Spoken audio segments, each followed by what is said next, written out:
বন্ধুরা, ভারতীয় সেনা অনেক বড় সাফল্য পেয়েছে। ভারতীয় সেনা 5 জন আতঙ্কবাদীকে শেষ এবং 40 জনকে আটক করেছে। সেই সঙ্গে বিএসএফ জওয়ানরা সীমাতে চুপচাপ অপারেশন শুরু করে দিয়েছে। এরই সঙ্গে আপনাদের বলবো ভারতীয় সেনা রিপাবলিক ডেতে কিভাবে রেড অ্যালার্টে থাকবে। ভিডিওতে শেষ অবধি সঙ্গে থাকুন।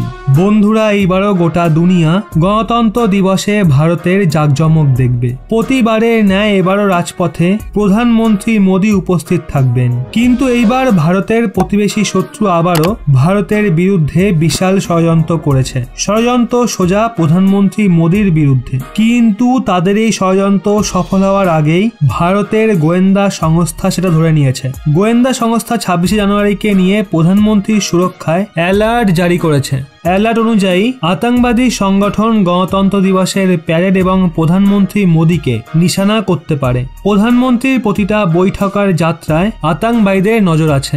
ভারতীয় গোয়েন্দা সংস্থার মতে পাকিস্তান চীনা ড্রোন কিনতে ব্যস্ত রয়েছে।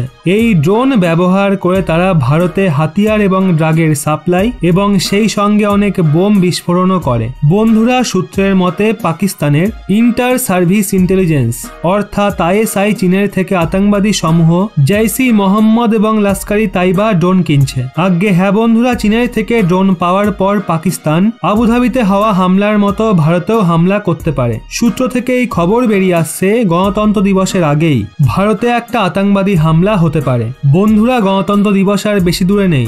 এই নিয়ে দিল্লি পুলিশকে তথ্য সরবরাহ করে অনেক আগেই সচেতন করে দেওয়া হয়েছে। সেই তথ্যে বলা হয়েছে 2021 সালের ফেব্রুয়ারিতে কিছু জঙ্গিদের গ্রেপ্তার করা হয়েছিল। যখন তাদের জেরা করা হয় তখন বেরিয়ে আসে তারা প্রধানমন্ত্রীর মিটিং এবং ট্যুরকে নিশানা করতে পারে। ওই দিন অর্থাৎ 26 জানুয়ারি আতঙ্কবাদীরা একটা বিশাল হামলা করার টার্গেট নিয়েছে, যাতে বড় বড় আতঙ্কবাদী সংগঠন সামিল রয়েছে। এর বিরুদ্ধে ভারতীয় সেনা পুরোপুরি প্রস্তুতি নিয়ে বসে আছে। ভারতীয় সেনা আতঙ্কবাদীদের বিরুদ্ধে রেড অ্যালার্ট জারি করে দিয়েছে। আর সেই সাথে 23 থেকে 28 জানুয়ারি পর্যন্ত পাক সীমাতে অপারেশন সারধাওয়া শুরু হয়ে যাবে। বর্ডারে প্রায় দিনই আইডি বিস্ফোরক মিলছে। আজই জম্মু কাশ্মীরে একটা আইডি বিস্ফোরণ হয়েছিল, যেটায় কারোর তো লোকসান হয়নি, কিন্তু ভারতে অত্যধিক আইডি বিস্ফোরক মেলায় ভারতীয় সেনাও প্রচন্ড সতর্ক হয়ে গেছে। অন্যদিকে ছত্তিশগড়ে সুরক্ষা দল বিশাল সাফল্য পেয়েছে। ওখানকার সুরক্ষা দল 5 জন আতঙ্কবাদীকে শেষ করেছে।